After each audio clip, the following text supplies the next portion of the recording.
Good evening, everybody. Welcome to Apex Racing TV for the penultimate round of the Apex Racing League Touring Car Championship. We're here at the Donington Park Circuit in England. I'm pleased to announce that Adam Bath is here with me in the commentary box. Adam, welcome as usual. Donington, I know it's one of your favourite tracks. So, what's so great about it? Tell the viewers at home. Where do we start? There's plenty of overtaking opportunities. There's plenty of slipstreaming for these cars as well down the back straight. And I don't know, it's just the elevation. All the corners are brilliant and all different in their own way. And of course, we've got a brilliant final corner, the final chicane, where you can really send it up the inside. And it's often led to a few crazy finishes. And I've been in here. I've been in the ARLTC at this track as well. If we were a higher budget company, we could have played the footage of your old race. Just slotted it in there seamlessly. But yeah, that's back in the Kia, yeah. And I think I've got a driving day booked here for whenever stupid COVID ends. So looking forward to that as well. And looking forward to tonight. Yes, or as some YouTubers call it, the the ongoing global bastard, I think they called it, because I think we might have demonetized or something. but yeah, I think it's going to be a great venue. Well, thank you everybody as well for tuning in once more today. 2 rounds to go this season.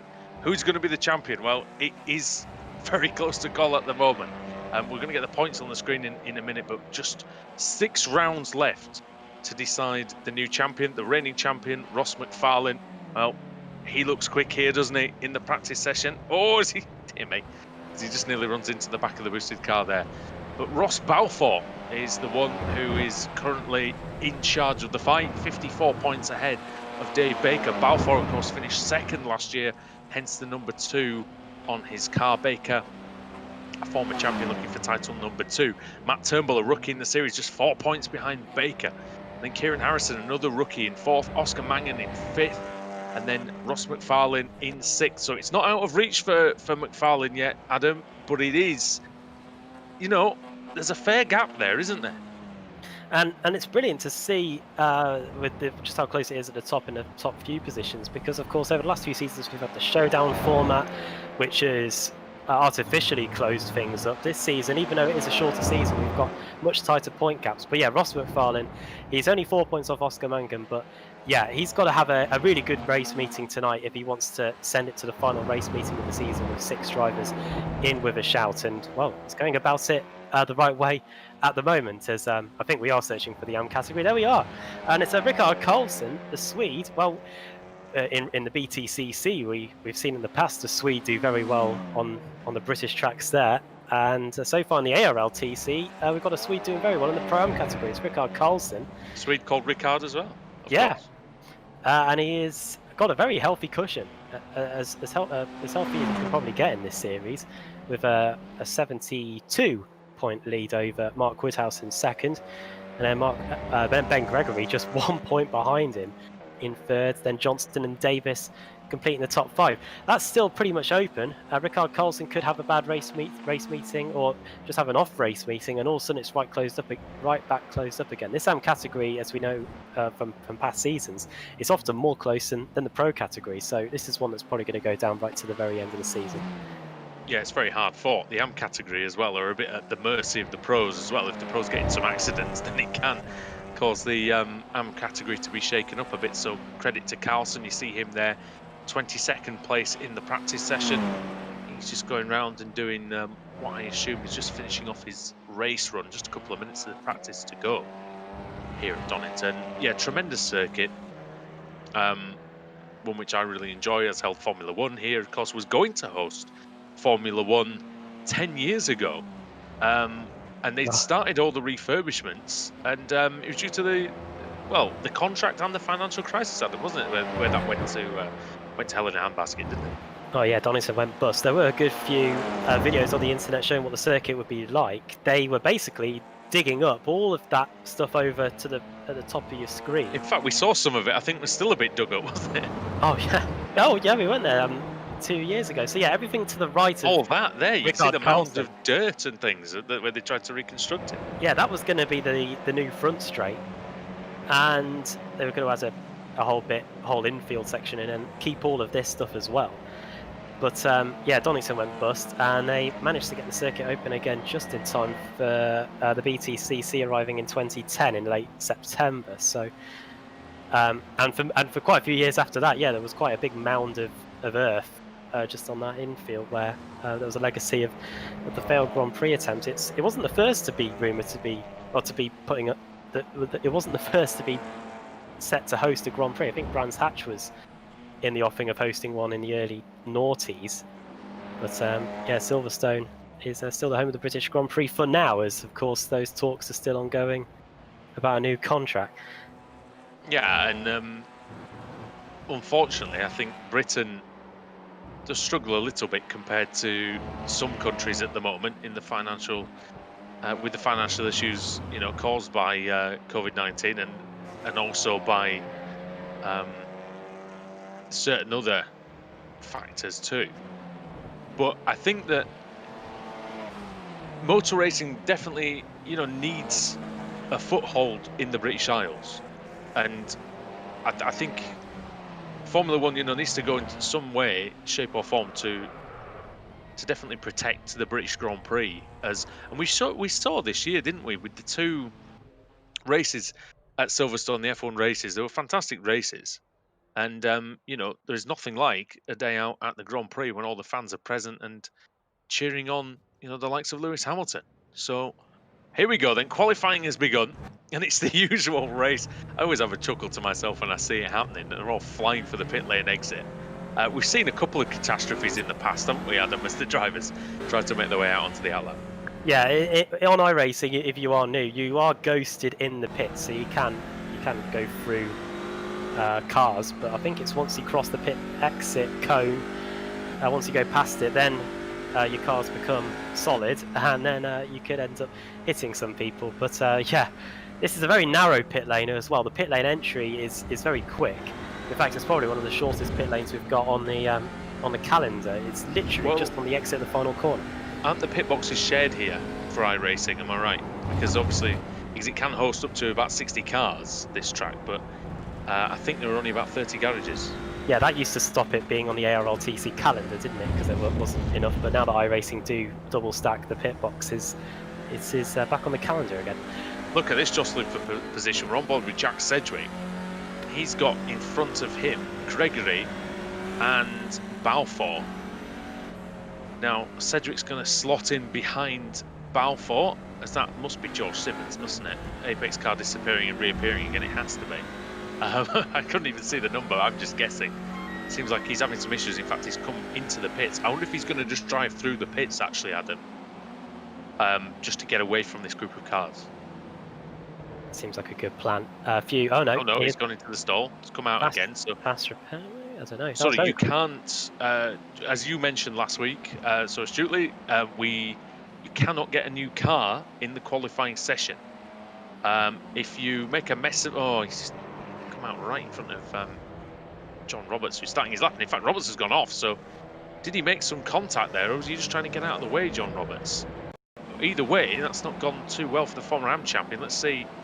Here, I don't think it was great from Simmons, this, to be honest. He's turned in, he's caught Roberts by surprise. Roberts has hit the brakes hard and he's gone around. I think Simmons probably would have realised that he could have been better served by just allowing that car to go through. Here's Jamie Wilson, fastest at the moment. Yeah, there's one team and one driver that we haven't touched on too much in the beginning of the show. We talked about the pro standings, but Team Chimera, another newcomer to the series this season, and they're doing really well. We'll see what kind of time Wilson does, because as you can see, the big hitters are starting to get their early banker laps in. Harrison fastest of a 1:12.2. What could Jamie Wilson do then? Over the line he goes, and he does a 1:13.1, which puts him in 14th place, just ahead of Wojciech Savidovic. But of course, these guys are just getting started with just 3 minutes on the clock in this qualifying session. There is Ross McFarlane, fastest in practice, currently second, 56 thousandths of a second off Kieran Harrison's time. Well, if you're new to the ARLTC, welcome. It's good to have you with us.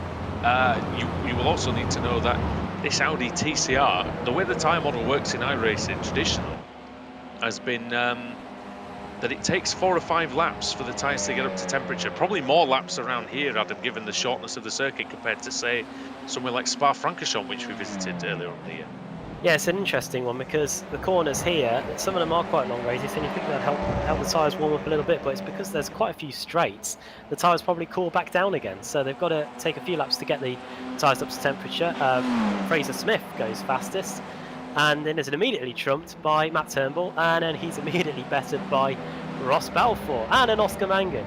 So it's a very Irish feel to the front of the grid at the moment, with a Mangan ahead of Balfour. Sutton going in P3. Two-time BTCC champion.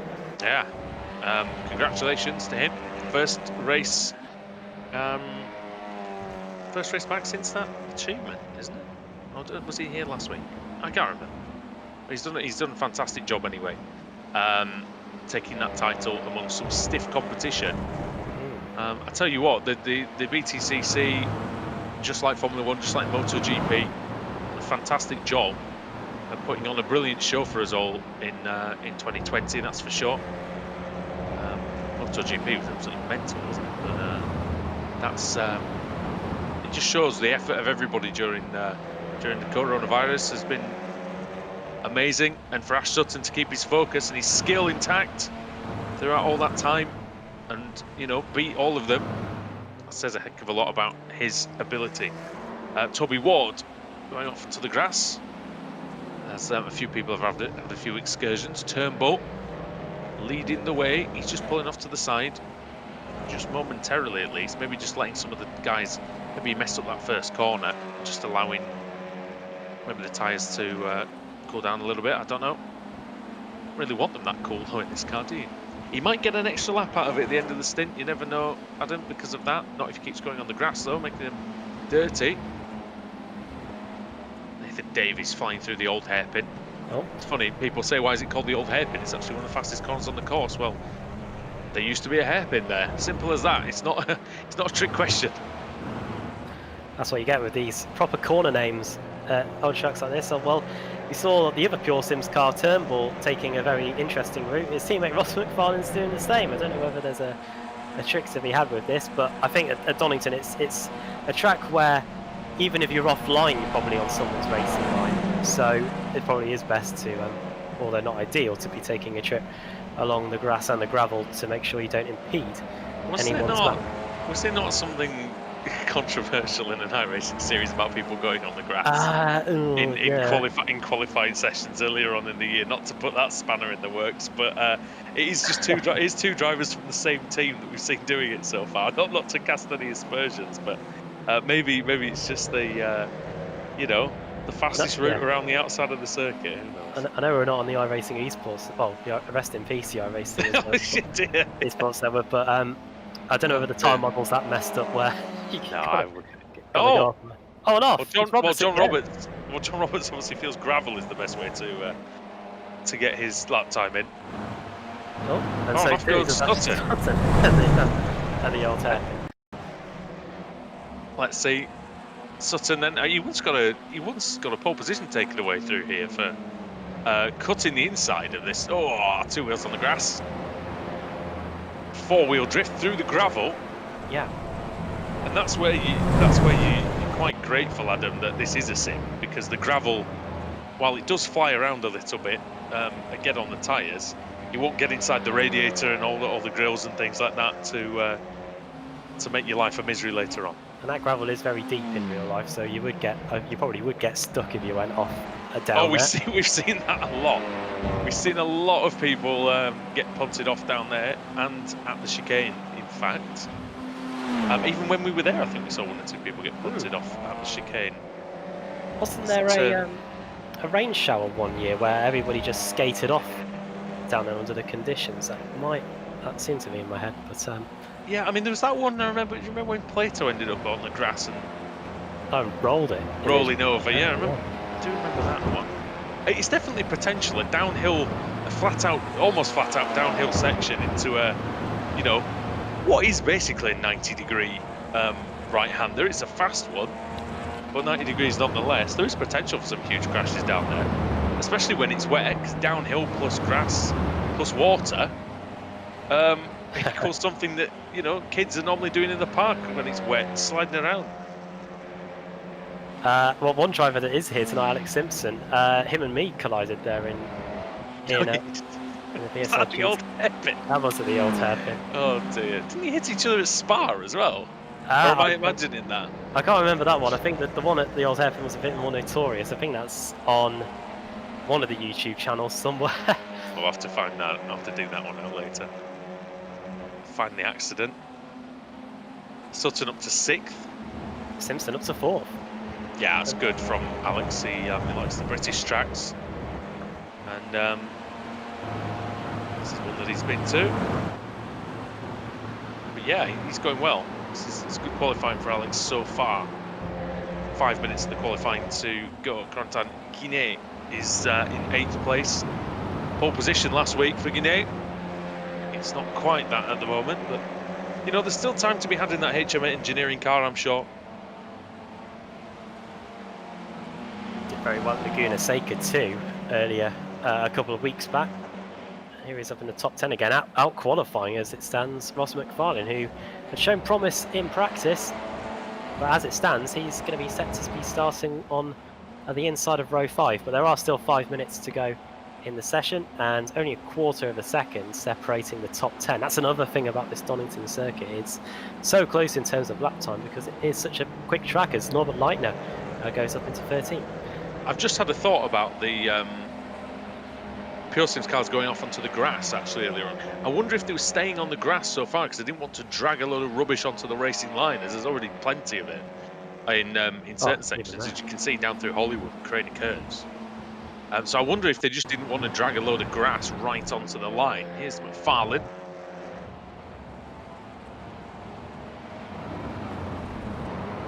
Oh, it loses the rear. Did he get a wheel on the grass? And through the gravel goes McFarlane. And a bit of grass. Much neater through there that time, through coppice. Long corner this, Adam, and it's very easy to understeer onto the grass on the other side. On cold tyres, that corner is horrendous, but once you get the tyres up to temperature, as it looks like Ross McFarlane has backs out of this lap, and who's that he's alongside? That must be Ross Balfour. Oh goodness me, and that was all the cars arriving on their flying laps then, and he had to quickly bail, otherwise he would have got a huge amount of gesticulation from the cars behind. Yeah, and that's going to cost him a lap or so. Is he just coming into the pits? Is he going to give it up? No, he's not. He's going to carry on. Might be another good lap or two in there, maybe. Turnbull goes 3rd. That's impressive. 111.53, just 13 hundredths of a second away from Carl Janssen, who's gone into pole position in the core car. Here's Jack Cedric in 11th place. As we said before, just a quarter of a second away from pole position, but that is what separates the top 11 in the ARLTC. He is on a hot lap at the moment, it looks like. A few green boxes on this one.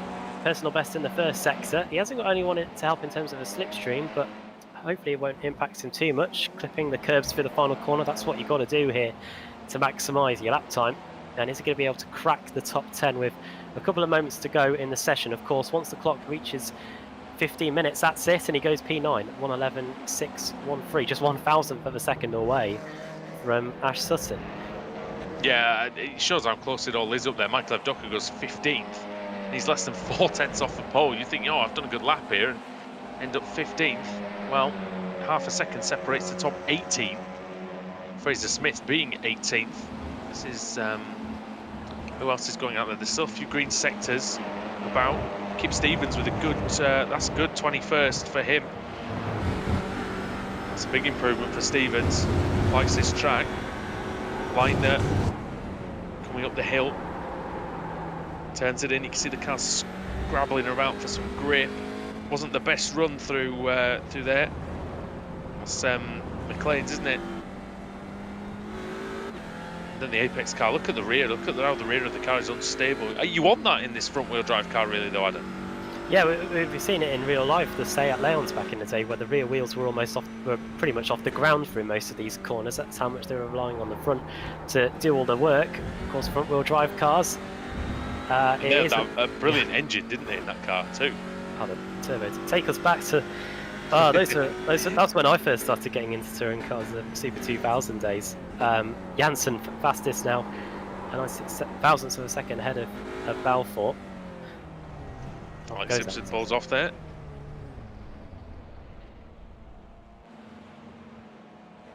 And if he's just going to sit and watch, and I go back to the pits. Do you know, let's see. Yeah. Is the goose cooked for faster lap times, Adam? It could well be. Definitely. Well, don't know if it's black. Yes, it is Thanksgiving, of course. Oh, happy Thanksgiving, everybody! If you're celebrating that. But hopefully it won't be happy. What is it? Happy we killed the British Day, isn't it? Basically, happy we got rid of the British Day.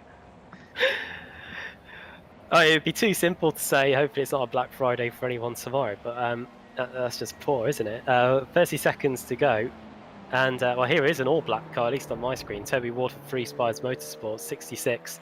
He's currently in 38th place, and there you go. And green and white on your screen.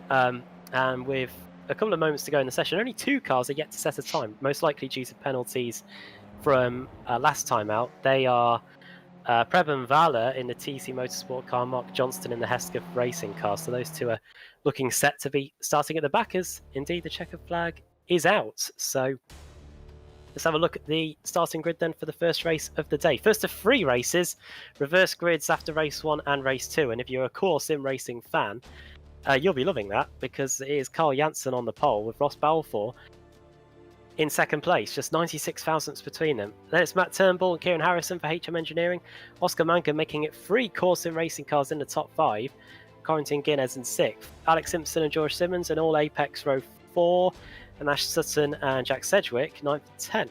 Jason Cooper 11th, Ross McFarlane. Well, he was good in practice, but if he wants to keep his championship hopes alive, he's going to have a very good race meeting, starting from race 1 here in 12th. Then it's Vojtech Svidovic, former champion, Dave Baker, former champion as well. It's a row 7 of former champions. There's one of the planes they're taking off. We're not too far away from East Mids Airport. Norbert Leitner, the Hungarian, 15th. Michael Evdoka, 16th. Then it's Simon Trendle and Fraser Smith. Adam Hadfield and JB Masida completing the top 20. Kip Stevens in 21st. And it's Darius Neidhart, an all Pro-Am 11th row of the grid. In fact, I'm not too sure whether those might be the highest Pro-Ams altogether. In fact, they are.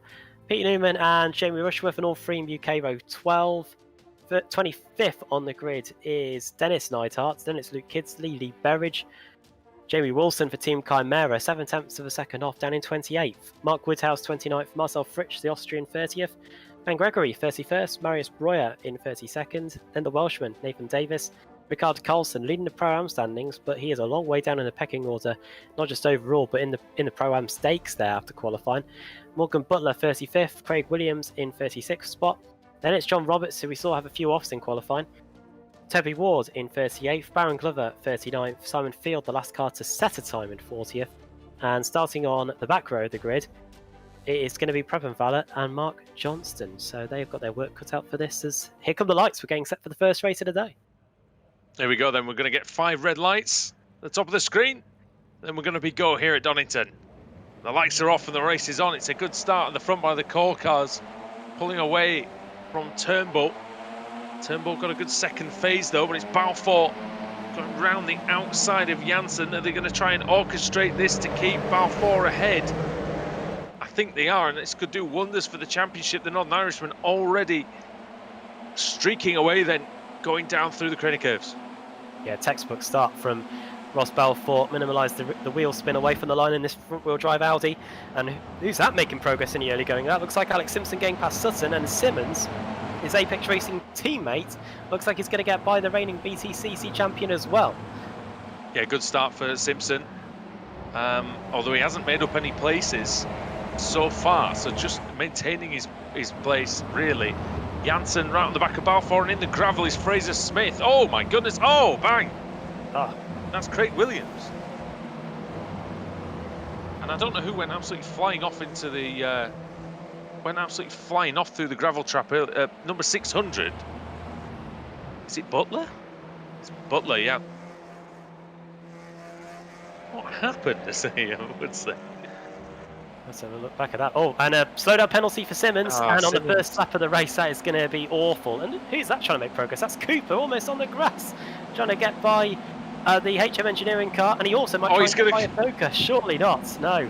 I thought he was going to try and send that on him, Doka. Very late on the brakes for the Pure Sim car. Beautiful from Michael Doka, then keeping his 14th place ahead of Hadfield and Leitner. Of course, he got my... Oh, sideways down the hill. My goodness. That's Field. Oh, bang. It's Berry, sorry. And one of the Neidharts, or was it Breuer? Yeah, Darius Breuer, sorry, yeah. And nowhere to go but into the side of him. Oh, and is that Roberts up again in the background as well? Kip Stevens has been in the pits. Darius Neidhart looks like, I think he leads the AMP category at the moment. But here, side by side, Wilson and Gregory up the hill. Oh, off! That's Hadfield. He's miles off, Adam. Oh. Back on now, but it was a real spin. Going up the hill, that's an unusual one. He got some assistance, I'm certain of it. He joins in 24th, and he's already got Ben Gregory right behind him. Oh, one of the HM Engineering cars is through the gravel in the middle, and that's Leitner. Punted across the chicane. No doubt he's got a slowdown penalty, but yeah, if there was contact, he's going to feel quite aggrieved by that, as if Doka goes into battle with Newman. Oh, and he just about moves across to make sure that the Team Chimera car of Trendle can't get up the inside through Hollywood. Now it's side by side through the crane of curves. Oh, and the free UK car touches him. Oh, and he's still on the grass as well into the old hairpin. Please miss him. No. Oh. God. My word. I think it was a good job there from Rushworth or Newman, whichever one it was, to open up the steering so that he didn't get clattered into. And I think Trendle might have damage. Worst nightmare stuff is that. Oh, more contact then. Neidhart and Rushworth. Up the inside is Woodhouse. Oh, he's disappeared. It's Rushworth. Obviously gets his internet from the same provider as George Simmons. Luke Kidsley's in behind them as well, the Hesketh Racing driver, Kidsley, with the English flag on the front. Kidsley has the English flag, Johnston the Northern Irish, and Davies the Welsh. I got my American holidays mixed up as well. I meant that was Independence Day, wasn't it, where they all killed the British, of course. Thanksgiving is just thanking people for farming. I was going to say, what's the thankful for? Thank God we killed the British. Well, it might be. It still could be. Also, I've just seen that your Houston Texans demolished my Detroit Lions on Thanksgiving Day, which will not make the turkey taste very good for Matt Patricia, I'm afraid. But never mind that. Oh, side by side, and these two, I tell you, Johnston and Davies, they are teammates. They are very good friends. There is an intense rivalry between the two of them, and we're seeing that manifest itself on the track today. Oh, no. Going wide is Leitner. That's wow. And they both get and Carlson is sat there watching. Yeah, he's patiently been working his way up through the field in the early stages, picking off places gained, and he's up to 29th place now, up 5 from where he started, and the car looks relatively clean as well. So he's been able to stay out of trouble. I know all about that from the days in the Kia, back when the first lap was like ice. Just make sure that you avoid contact, and then on the first lap, and then you're away. But the first few laps in the books, and Carlson doing well, as Ross Balfour looked like he was disappearing for a brief moment, but he is showing no signs of losing the lead as it stands. He's got his teammate right behind him in Carl Janssen, who's been getting better week on week. And as it stands, it's Matt Turnbull in third, with Kieran Harrison trying to close the gap to him in fourth there. He's right on the back of that Pure Sims OPP car. Yeah, great battle pack here for the lead. We're on board with Harrison, and he's having a look at Turnbull, but no clear path to overtaking. You know, I can't remember who said it last week. They were saying that the quality of the field is so high that, you know, they just don't give you many chances these days, Adam. It's like, I must admit, even when we used to race in the series, you always felt there was a mistake in the driver in front, didn't you? You always felt there was an opportunity, but now you just think this is a professional standard, isn't it? Well, like, yeah, back when we would turn up and do the one-off race, if we ended up on reverse grid pole, we thought to ourselves quietly that we might have a good chance, as long as we stayed out of trouble ourselves, of doing pretty well. But I think if we turned up for a VIP race and we ended up somehow on the reverse grid pole, I think we'd be probably out of the top 10 within a lap. That's just how that's how good it is. It's not wrong. That's probably coming from me, gentlemen. Not. I mean, that's how good everything is. You know, it's not even a slight on us. These guys are great. But and that's how the series has evolved. Really, it's yeah, you still get the thrills and spills, but this is why you see the packs like this at the front. You know, where it's very tense, because there's so little option to overtake when drivers keep it clean and not get into any issues. There's Kip Stevens, Adam, at the side of the road. He qualified very well. That's one of his best qualifyings of the season, actually, up in the top 20, I think. But ended up in the pits on the first lap, I'm guessing with damage. So, or maybe a jump start even. But he's all the way down now in 40th, and unfortunately, it's not going to get much better from him from there. Yeah, I did see one car coming into the pits at the end of the first lap. It might have been him. It's on the inside. That's one of those typical moves into the final chicane that we've become accustomed to, and look what happens as a result of it. It really bunches up everyone behind. Here comes a Team Chimera car with a fair rate of knots down the back straight. That avenue's shut off. Now he goes to the inside. It's Simon Trendell up the inside of one of the Hesketh racing cars. That is Luke Kidsley. And they are still going to be at it on the exit of Redgate. This is why Donington's just so good, because the racing can continue side by side through one of the fastest parts of the track here at the Craner Curves. They bang door handles. Oh, and they bang more than door handles there at the bottom of the hill, the old hairpin. Kidsley will be lucky if he doesn't have suspension damage from that one. He's wiggling the car around to try and see if it's okay. I think it is. But, yeah, just trying to keep out of trouble a little bit on the way up the hill towards Clains. As Robert slides around on the dirt and detritus, being left by some of the cars that have gone off. Guinea then on Mangan, he's gone through. Might allow Sutton to go through. Sutton's caught this pack quite quickly. He was about a second and a half behind them at one stage. And he is the fastest guy on the circuit. Oh, well, he was. Here he comes. And he's at the inside of Oscar Mangan. And oh no, there we go. Those two are off. Take a trip to the gravel, comes back on, and he's out of the top 8 at least. He's down to 9th. Mangan, he's also on again, but now he's only 12th after that. Yeah, Sutton down to 10th. That puts yeah, Mangan, a World Championship driver at one point in the Formula 1 car here on iRacing, but yeah, getting together with Sutton there. Cedric up the inside, it's a good move on Alex Simpson. Simpson trying to fight hard, then he's had to go through the grass, and he chops across the front of Cooper. Doesn't want to lose any more places into Coppis. He tried to hang it round the outside. He knew that was the only way, really, he could keep 7th place, Adam, because if he'd have backed off to allow Cedric to sort of take that place cleanly, he would have lost more spots than that. Oh, yeah. Look at this. Here comes the battle then. Oh, no, it's a 2x2 down the front straight. It's Simpson, it's McFarlane, it's Cooper, and it's Sutton it's Cedric. And so Sutton's going to try and sneak through, isn't he, past Cooper?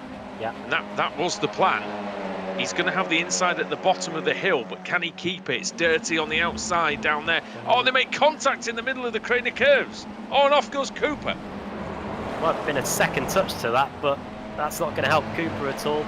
Going to come back on just behind Baker and maybe get past by Doka as well. Newman also going to take advantage. That's a shame for Cooper, because that was turning into a really tasty scrap down the Craner Curves there. Good car control by Cooper to keep that one out of the wall down there. There is a wall at the bottom of the hill. Mangan has got through into 10th past Wojciech Savidovic, and there it is, look. Savidovic, for the first time in a long time, reduced to a bit part player in this series at the moment. He'll be wanting to rectify that next time. So there's moments this season. they've been. He's actually done better. He's actually done better than the season he won the title in last time. It's true. The power of the showdown helping out there. Got in on the wild card, didn't he? And then ended up managing to do it again. Harrison has gone off. Not too sure where. Oh, there he is. Oh my word! And he clatters into the side of Corentin Guinea, who looks like he's been able to carry on. Fortunately, I don't know what was going on there. Yeah, I don't know either. Here's the replay. So Harrison tries to go around the outside of Carl Janssen into the first corner, and he nudges him. Oh! And that must have been. So he was turned by Turnbull, was he? Yeah. Oh, and then bang into Guinea. Yeah. I wonder if I imagine Turnbull didn't have there wasn't a lot Turnbull could probably do really with that one to get out of the way. That's kind of what Alex Simpson did, didn't he, when he had to come back on? He had to sort of take a gamble. Didn't work out too well for Harrison, but he is back ahead of Guinea. 11 laps, starting lap 11. There's the social gathering of 6 outside. There's Woodhouse. Hello. He is the highest Pro-Am driver in the field at the moment. He can still win the AM category as well, Mark Woodhouse, second overall, behind Ricard Carlson, who is currently in disappeared off my list. 27th. There you go. 27th for Carlson. So could be valuable points for Woodhouse, but he has got to stay ahead of this squabbling pack. That includes Trendle, Neidhart. It's Darius Neidhart there in 22nd, then Wilson, Gregory and Leitner.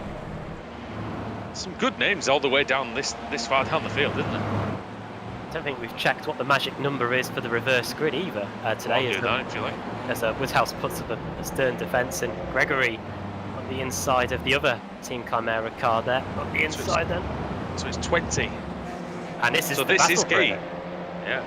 This is it. So the winner of this battle will be starting in 21st. Sorry, the winner of this battle will be starting on pole for race 2. The loser will be starting fastest lap from Sutton. Oh! He flies down the inside, Simon Trendle. Oh, it takes a lot of curb there. Hopefully he's able to get away with that. I think he's all right. I think that was nice. Sutton sets the fastest lap in 9th place. But Trendle puts himself into position at least for the... Oh, slow down penalty! Oh, dear. He's got it all to do again. He's right at the back of this group. God, what a train of cars that is. It just swoop on by. It's 32 for the feature race, by the way, as Carlson goes off at my mind's gone blank. Redgate, that's it.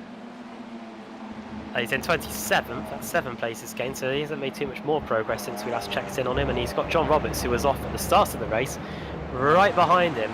And Roberts, after having qualifying where we saw he was in the gravel a few times, has been pushing hard in this race, and he's having to gain a few more before this race is over, as we've got... Oh, John Roberts had a huge twitch coming into that right-hander of McLean's.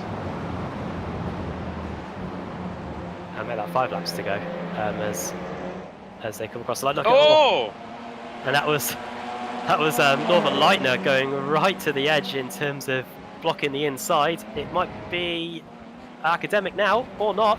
Oh, Leitner has had a race and a half, hasn't he? Bang! Take that, he says, Gregory. Oh, there's never going to be space for 186 to go through there.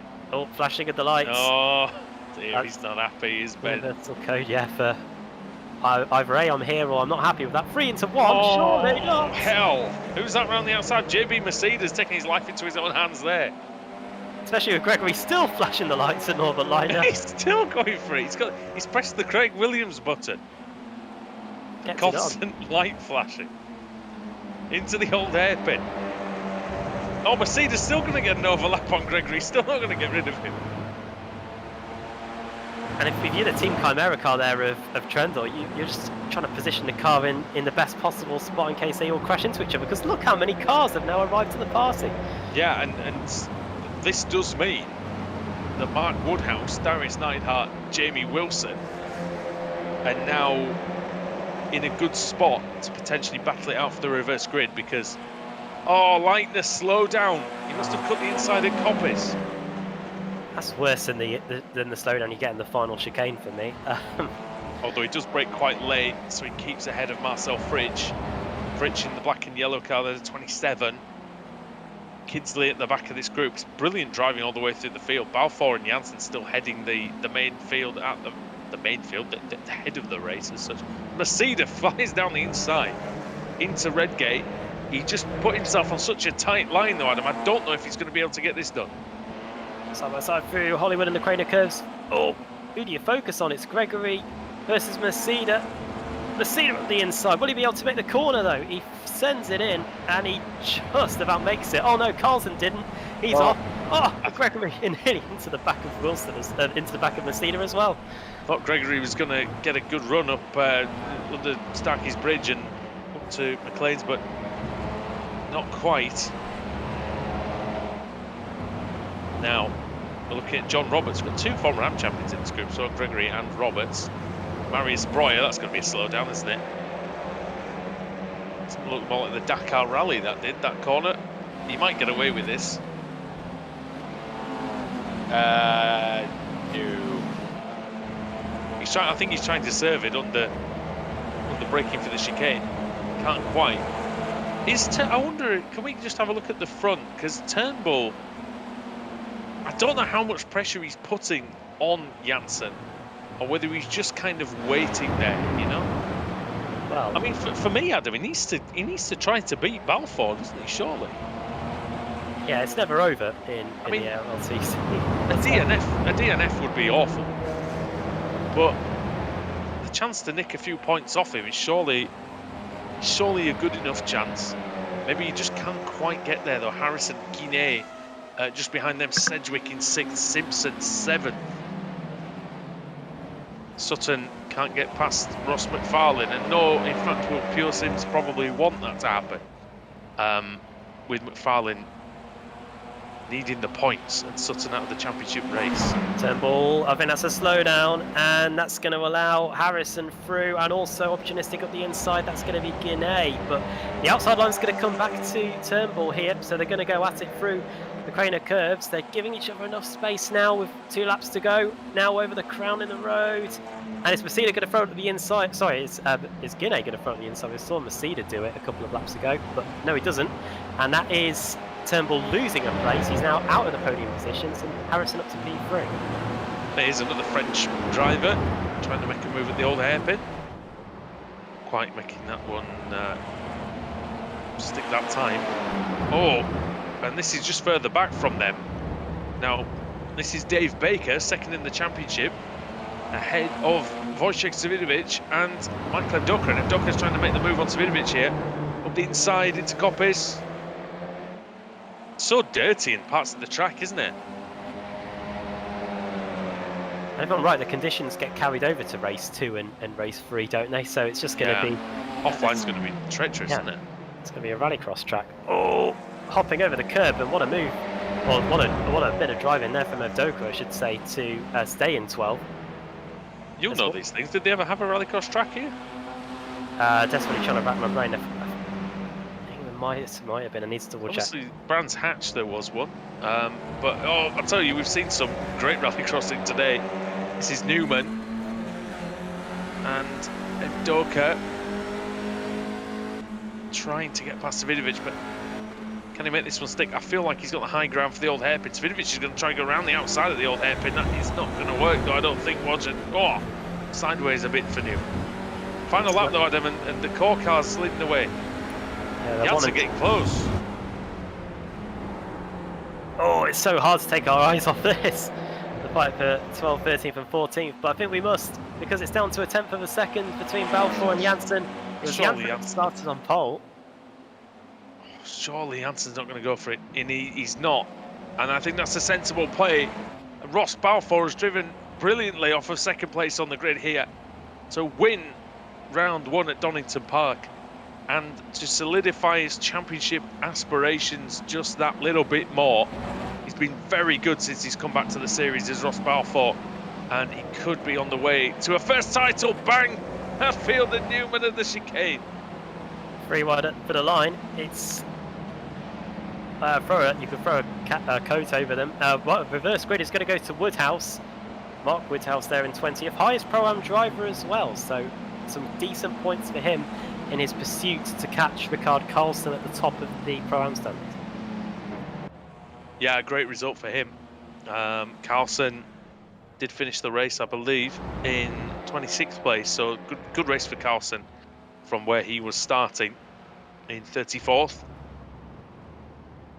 And yeah, we're pretty much already done. We're just waiting on Kip. No, Kip's finished, hasn't he? So yeah, I think. Oh, we're nearly done here already. Remember, ladies and gentlemen, 3 races tonight, so don't go anywhere.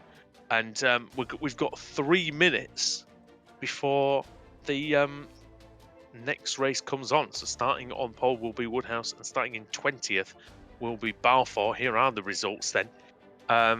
Balfour ahead of Janssen, then Harrison in 3rd, Turnbull, then Guinea, Cedric, Simpson, McFarlane, Sutton, and Mangan. Baker in 11th. And that is quite a few points lost for Dave Baker there, but hey, he still finished the race and he's going to have an advantage over those who finished right at the front. Woodhouse there winning the AM category, Neidhart 2nd, Gregory 3rd, Carlson 4th, Roberts 5th in that one. Yeah, great first race yet again. We really enjoy coming to this this circuit, and it's always a joy in this series. And well, I was going to wait till next week for this, but it's going to be my last time commentating on the race here at Donington, because I'm going to announce that now that I will be stepping down from the commentary box at the end of the season. So next week will be my last one, and the reason I'm telling you now is it's so that I can thank Adam really for being a fantastic teammate in the commentary box for so many years, because there's a chance you may not be here next week, isn't there, mate? So I didn't want to kind of put it this way, leave you without telling you that how much I appreciate you, and our work together has been a lot of fun. Oh, no worries, mate. Yeah, 4 years, is it? Approaching the 6 years, mate. It's 2014. Oh, yeah, 6 years. 2014. Gee, what was going on then? Well, the grid is started. I think I hadn't even started uni at that point. Oh wow. Yeah, there is a chance I might not be here next week, but hopefully the COVID tests at work are all good. Mark Woodhouse then starts on pole position for race 2, with George Simmons alongside him on the front row. Jamie Rushworth in 3rd, then it's Adam Hadfield, then Pete Newman, Jason Cooper, Dennis Neidhart 7th, then Wojciech Savidovic, and the top 10 is rounded out by Michael Avdoka and Dave Baker. There's Ross McFarlane, going to be starting in 13th place, and Ross Balfour, the race 1 winner, in 20th. Not too far away from the front, and if anything kicks off there, they could gain places pretty quickly. We saw how much overtaking there was in that first race. Nathan Davis there in 32nd. His teammate Johnston right behind him in 33rd. Norbert Leitner. Kip Stevens, who had a good race 1 qualifying, but the race itself didn't turn out to be as good at all. Preben Valler's going to be starting at the back. As here we go. It's going to be set to do it all over again. Here we go then. Woodhouse on pole. 5 red lights again. Lights are out underway here at Donington for race 2 of the day. Woodhouse gets away really well, as does Simmons off the front row. The Team Mad driver is going to lead into Redgate for the first time. Gets a brilliant exit as well, and already storming away down the hill. Hadfield in 3rd. He's already got ahead. It's a poor start for Rushworth, actually. He's lost 3 places on just the first corner, Adam. Yeah. These cars are notorious to get off the line. They're so difficult. And yeah, not the best start there for Rushworth. But he is trying to claw some places back. He's already gained one of them. He's got past Jason Cooper, and who's one of the... That's Adam Hadfield in the other Swift Cooper Esports cars, trying to take second off Simmons in the 2nd sector. The only 2 drivers who've been off the track so far, Darius Neidhart, JB Masida, have come to grief. I think they are near the back at the moment. Alex Simpson's got ahead of Ross McFarlane then for 13th place. And off goes Michael Evdoka, only briefly. Now, is Newman going to have a go up the inside on Hadfield? Yes, he is. Bounced over the curb. And, well, that was a good run for Newman into third. Oh, and that's his teammate, Rushworth. And that's not gone well for him. It's not been the best season I've ever seen for Jamie Rushworth. But up the inside, Ash Sutton. Real deep dive here on Savidovic, and he hits him. And on the second lap of the race, that's going to mean that the former champion does lose quite a lot of places. He's down to 13th place as a result of that, and there's a whole lot of cars trying to queue up to get by him as well as he tries to get back up to racing speed. But yeah, contact at the first corner, and here comes Ross McFarlane. He's trying to get by Savidovic as well. Yeah, I imagine Sutton will probably get away with that it's Dennis Neidhart. It's a big one. Yeah. I think he might have taken someone with him. Because there were two cars dropping down the order, and Simmons leads. Simmons up the inside of Woodhouse before the back straight, and Woodhouse is back up the inside of him. And Woodhouse is going through again in coppice, and Simmons did the hard part. He got the car through, couldn't quite keep the car ahead.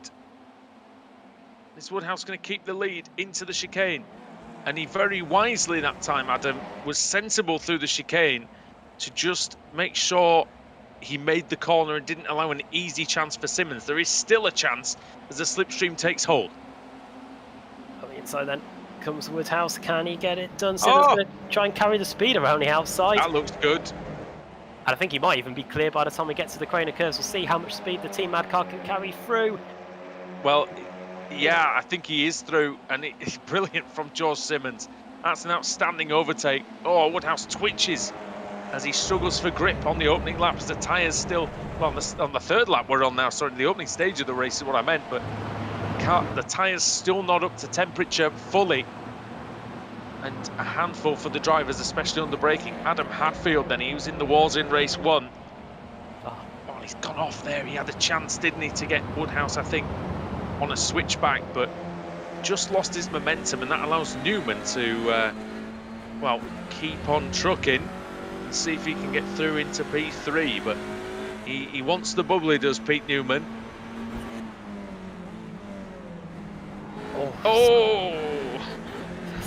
It's so sideways under braking.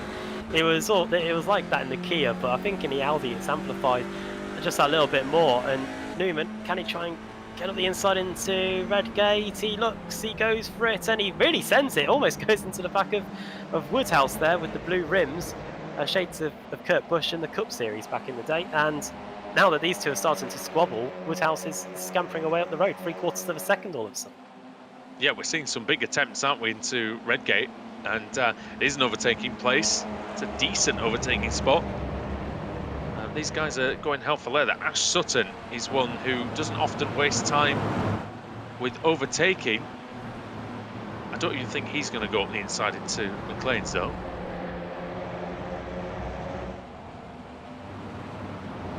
Guinea has got past Gregory as well, that's for 17th place. It's funny, race 2 is more well behaved than race 1. What's happened?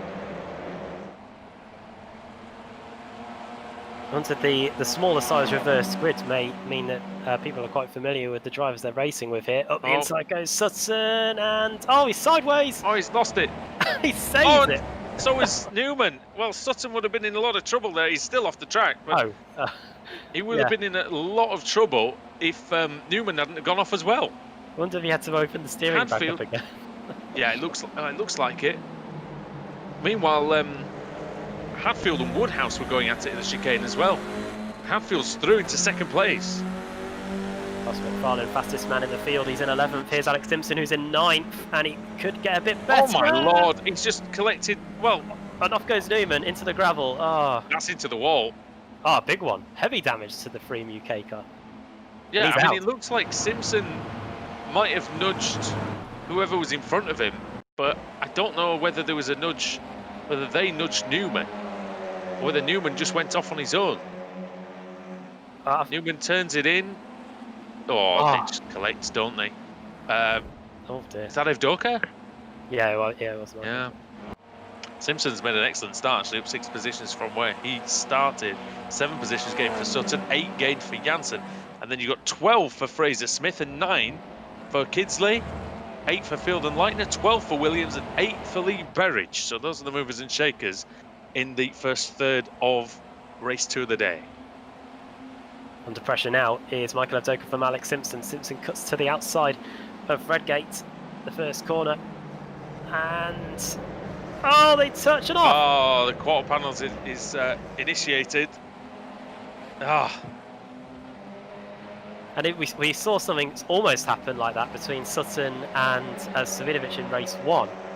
But here in race 2, the quarter panel is back out in full effect here. Well, that happened, didn't it? A couple of others went off there as well, didn't they, earlier on? I've forgotten who it was now, to be fair. But yeah, we've definitely seen cars in the gravel out there. Savinovic and McFarlane then battling now. The previous 2 title winners. And I think McFarlane is starting to get at the end of his tether. I think he's been behind Voyagek for a good few laps now. Seen Harrison disappear up the road, and he wants to try and get by as quickly as he can. Well, Savinovic started 8th. He's down to 12th, and McFarlane started 13th, and he is 13th. So he's not going to. Yeah, you're right. He's not going to be super happy. And Wojciech Savinovic, you know, I know this from experience. He's not a very easy man to overtake. Not been behind him that many times with a faster car to overtake him, but when you try, it's not easy at all. Here is Oscar Mangan, who did very, very well in race 1, trying to get by Jack Cedric, who once upon a time was a championship contender going into the final race of the season. A couple of seasons ago, he ended up losing to Wojciech Savinovic on that occasion. He's had a decent season, hasn't he? But maybe not quite what he would have wanted, I think. I think he got a lot of race wins last year as well, which helped him out. Not so many this time. Sutton and Cooper.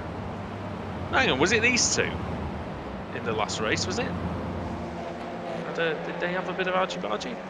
Might have been. Not too sure there. Cooper's going to get an assist from Baker anytime soon. In fact, he's probably the one assisting Baker to try and get past Cooper into the chicane. Yeah, there you go. That's the blocking. Like the fullback in American football, he just led the way. But it didn't work for Baker. It did not work, Adam. You hit the wrong part of him, my friend. No, it's a different one. Dave Baker. Well, he did, didn't he? Because it didn't work for. He didn't slow down Cooper enough that he was wanted. Oh god, that's an iconic line. That Baker there with Mangan right behind him. Oscar Mangan, he was racing in the VCO Pro Sim series yesterday, I think. So a complete change of scene from racing in a F3 car to racing in the ARLTC. But you wouldn't have thought it with the results he's had so far. Oh, and on the inside! And Alex Simpson nearly takes out one of his former drivers. Well, yeah, indeed. Well, it's Carl Janssen, isn't it? Oh, yeah. That almost took out Alex Simpson. There is something developing at the front, though. Simmons was 1.7 seconds ahead of Hadfield. Hadfield's now got it down to under a second. So driving very well is the Swift Cooper Esports man.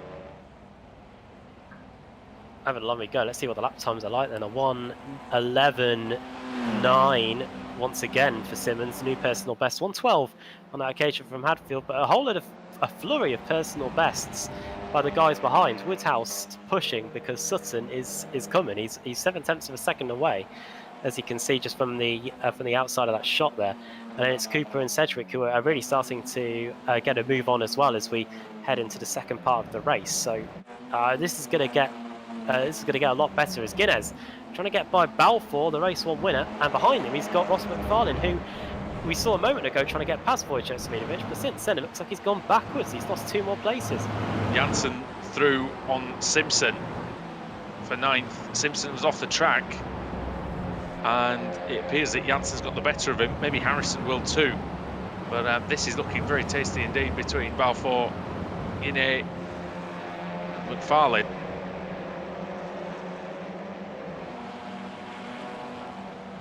McFarlane has got a good run on the Frenchman here. Will he be saying bonjour to 14th place very soon? whoever the Apex car was in front, I think at number 8.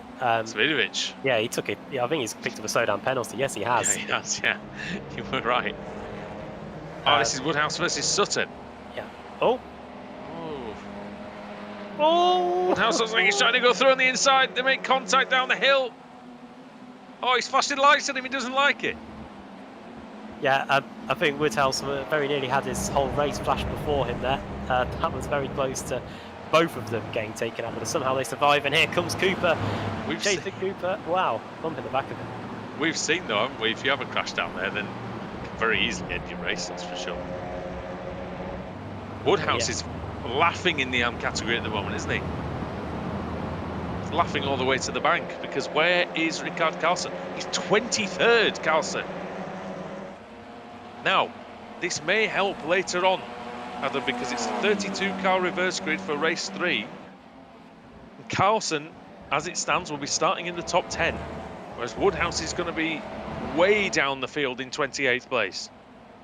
And you can just see the next highest Pro-Am car as well as Gregory, who looks like has lost places on this lap as well. He was 18th a moment ago, now he's down another place. It looks like Avdoka's got by, so... It just says he was in 20, he just passed Matt Turnbull for 19th place. So I think he lost the place to Turnbull and then he gained it back. But now he's been off the track, so I don't know if he's just lost some places. He might lose out to Turnbull again. Let's have a look at Gregory. Here he is. It said he was off for 5 seconds. I wonder if him and Turnbull crashed with each other, you know, because that would explain them sort of not losing. Well, I don't know. Here we go. This might be. Ah, yeah, this is going to be it, isn't it? Inside for Turnbull. That's Turnbull with the yellow mirrors. Oh! No. Oh, he waited for him, did he? Looks like it. Either that or he was to slow down on the inside. If he's waited for him, that's brilliant from Turnbull because he must have felt he shoved him off. And yeah, didn't want to get in the place that way. Fair play to him. Hard on the brakes for the chicane. Oh. Sutton on that last lap. Oh, Woodhouse losing more places. Cooper up the inside this time. And that is all good. So that is Cooper through into 4th place. Sutton, whose first pole in the BTCC was here back when he was driving for MG in 20. Oh, testing my knowledge there. I don't know why I attempted this. But was that the one where he got the pole taken away? 2016. Yeah, there was a yellow flag on that one. Oh, because he got one taken away for cutting the course. Was that the same year? It was at this track as well. He was in the MG. He definitely loves this track though, doesn't he? Definitely enjoys the circuit. And he's currently in 3rd place at the moment, and he's only 0.6 of a second away from Adam Hadfield in 2nd. So that will be one to watch in a couple of laps. I'm for sure he'll be within striking distance. Here's Oscar Mangan then. He's got Dave Baker in front of him, but no way through into the final chicane as of yet. He's got Carl Janssen right behind him as well, his teammate. The other course in racing car, Balfour, just a little bit further down the road, he's in 13th place.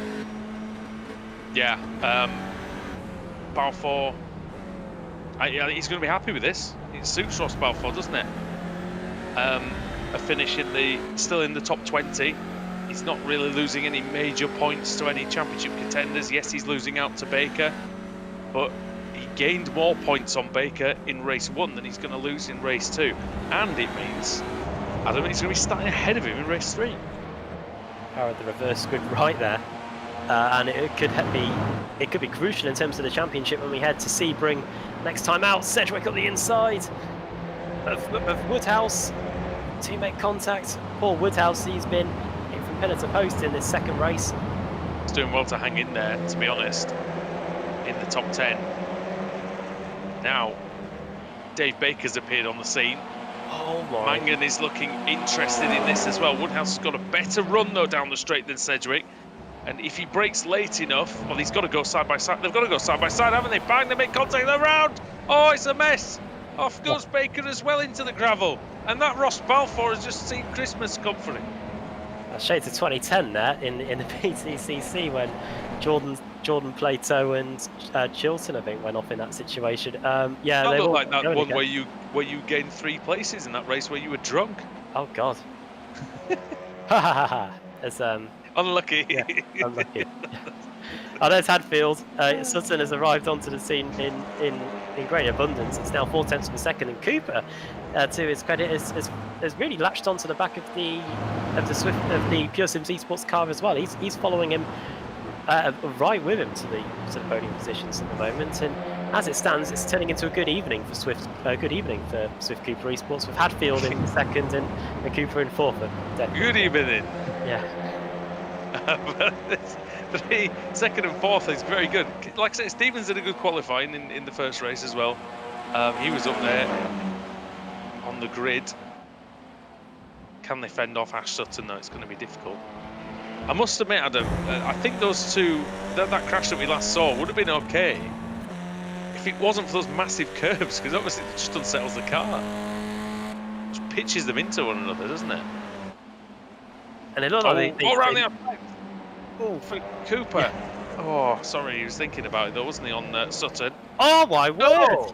Well, I didn't expect that, and that's a big hit. That's the concrete wall, and that'll be raised over surely for Hadfield. There's no way he's coming back from that. He's not going to be happy, and I don't blame him. Goodness me. I don't know what happened there. We'll have to see that again. That was quickly. A huge quarter panel. Well, Sutton was on the outside, and he carried just so much speed on the outside. I don't know whether, and the gap closed so quickly. Watch this. Sutton is miles away at this point, but look, I don't know, just finds grip that we didn't know existed, and then arrives onto the scene. And he kind of, does he think Cooper's still there? Is he? That's why he did seem to steer to the right quite early. Well, here it is again from another angle.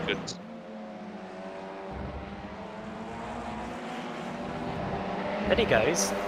Oh.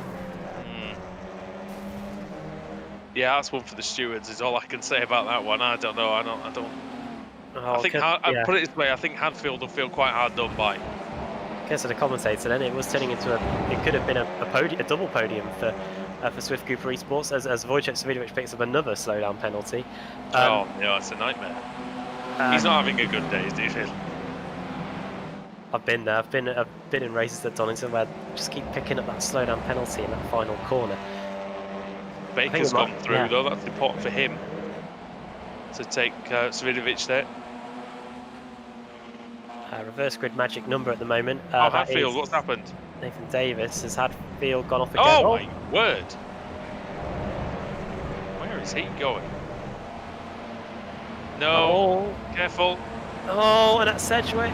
Oh. My God. He's trying to get out of this as quickly as he can, really. Well, the thing is, he's surely got a slow-down penalty as well for going so far across the inside. Oh, contact with Kidsley. That might be the bit of the red mist from Hadfield. Maybe. 3 wide down the back straight. The white flag has been flown, by the way. We are on the last lap.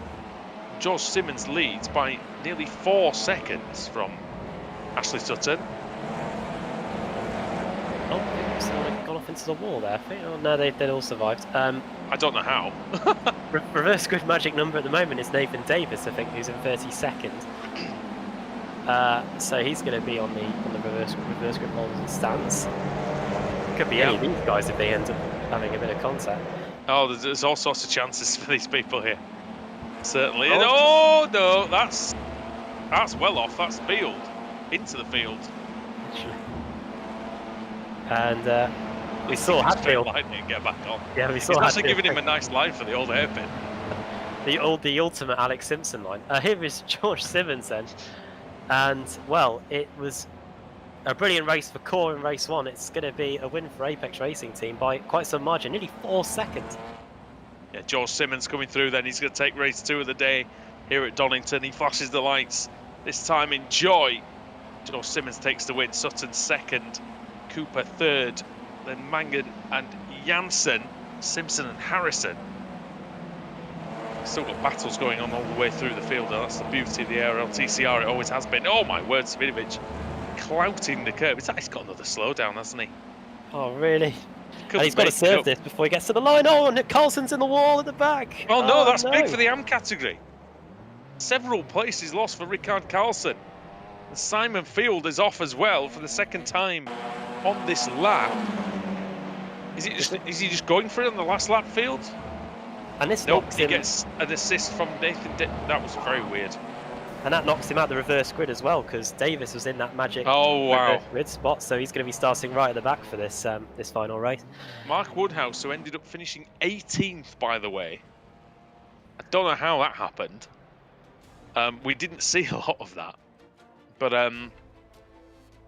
again, he's been given another gift in the AM category by the unfortunate circumstance to Carlson. Well, what a final race it's going to be, and there's the finishing order for race 2. Yeah, drama right at the very end. We said, didn't we? The beauty of the ARLTC is that once the winners are across the line, there's so much more drama still to come in the final few corners. Right, 10-minute warm-up taking place. Here's the results then. Simmons wins by 4 seconds over Ash Sutton. Jason Cooper finishes in 3rd, just a handful of tenths ahead of Oscar Mangan in 4th, with his teammate Carl Janssen in 5th. 2 top 5s for Janssen. Alex Simpson in 6th, then Kieran Harrison, Corentin Guinea in 8th, then it's Ross Balfour in 9th, and his namesake McFarlane in 10th. 11th for Fraser Smith, then it's Simon Trendell, the 2 Pure Sims OBP teammates of Turnbull and Evdoka. Ben Gregory, highest Pro-Am, I think, in the end there, in 15th. Woodhouse was streaks ahead of the rest, wasn't he, at one point? There was like a 13 place gap between he and the next highest Pro-Am, but he finishes down in 18th. Roberts is 16th, Baker 17th. Then it's Sedgwick, Leitner, Fritsch in 21st, and Dennis Neidhart with his teammate Marius Breuer in 23rd. Then Wojciech Savinovic 24th, another slowdown penalty just before the line. He had to get on the anchors because if he didn't serve it by the time he crossed the line, he would have been handed an even bigger penalty. Then Luke Kidsley, Craig Williams, JB Masida, who we saw doing some tasty moves up the inside into the old hairpin. Adam Hadfield 28th, Lee Berridge in 29th, and then Nathan Davis. Mark Johnston, in the end, gets the magic pole. He's on reverse grid pole for race 3. Morgan Butler will be alongside him on the front row. Then it's Jamie Wilson starting 33rd for race 3. So too Rickard Carlson, he'll be in 34th after that drama in the final corner, which could have lasting consequences beyond this race meeting. Toby Ward 35th, then Simon Fields joining Carlson in the gravel in the final corner. Baron Glover there 37th, then the cars that were out early on, Pete Newman and Jamie Rushworth. Not a good evening at all for the Freem UK cars. Newman off into the wall at the old hairpin after some contact with Simpson and Evdoka. Rushworth out early on too. Stevens hasn't finished. Has had awful 2 races after a good qualifying. Darius Neidhart at the back and Preben Valle for TC Motorsport down in 42nd place. Yeah, quite a few drivers biting the dust in that one, but still 37 finishers. The reverse grid's going to be very interesting, isn't it? 32 reverse. Mark Johnson's going to be on pole. We know that he and Nathan Davies can pick up the odd win here and there. And we're going to take a short break here at Donington Park just to catch our breath for a few minutes. And then we're going to be back for the 3rd race of the day. So please stay with us here on Apex Racing TV as we got tonight's fantastic conclusion from Donington Park still to come.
Welcome back to Donington Park then. We're on the grid here for race 3 of the day in the ARLTC. There is the grid as it scrolls through the on the screen.